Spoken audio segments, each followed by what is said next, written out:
नमस्कार दोस्तों, आप सभी का एक बार फिर से स्वागत है मेरे चैनल आदर्श जीवन में। आज मैं लेकर आई हूँ धनतेरस की पौराणिक कथा। एक समय की बात है, भगवान विष्णु मृत्युलोक यानी धरती पर विचरण करने आ रहे थे। तब लक्ष्मी जी ने भी उनके साथ चलने का आग्रह किया। तब विष्णु जी बोले, यदि तुम मेरी बात मान लो तो मैं तुम्हें अपने साथ ले जा सकता हूँ। तब लक्ष्मी जी ने उनकी बात मान ली और विष्णु जी के साथ धरती पर आ गए।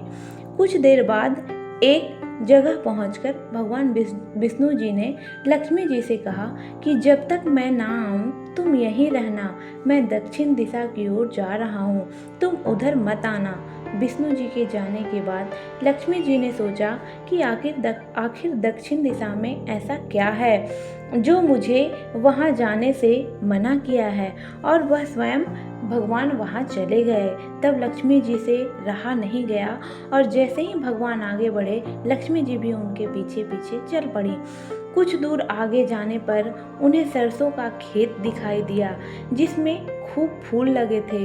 सरसों की शोभा देख वह मंत्रमुग्ध हो गईं और फूल तोड़कर अपना श्रृंगार करने लगीं। आगे बढ़ी तो उन्हें एक गन्ने का खेत दिखाई दिया। लक्ष्मी जी ने एक गन्ने तोड़े और उसका रस चूसने लगी।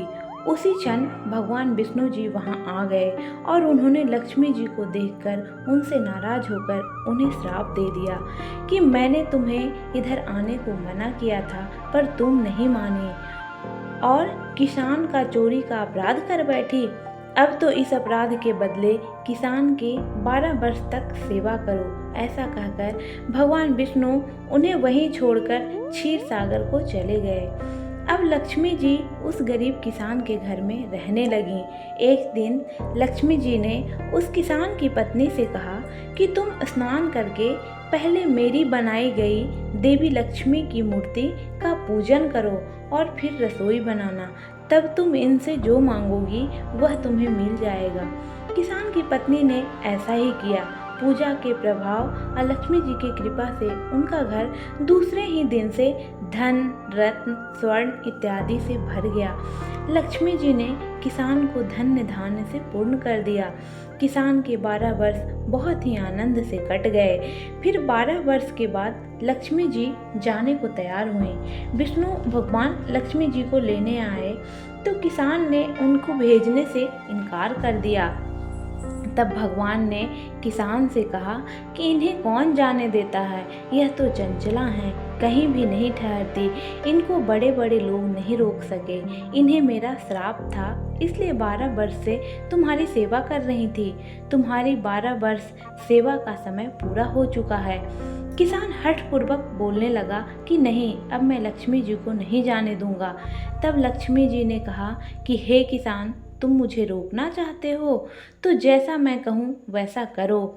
कल तेरस है, तुम घर को लीप पोत कर स्वच्छ कर देना और रात्रि में घी का दीपक जलाकर रखना और शाम के समय मेरा पूजन करना और एक तांबे के कलश में रुपये भरकर मेरे लिए रख देना। मैं उस कलश में निवास करूँगी, किंतु पूजा के समय मैं दिखाई नहीं दूंगी, लेकिन पूरे वर्ष मैं तेरे घर से नहीं जाऊंगी। यह कहकर लक्ष्मी जी दीपक की तरह 10 दिशाओं में मिल गईं। इस तरह तेरस के दिन लक्ष्मी जी की पूजा होती है और लोग दिवाली के समय धनतेरस का त्यौहार मनाते हैं। तो आप सभी को धनतेरस की ढेर सारी शुभकामनाएं।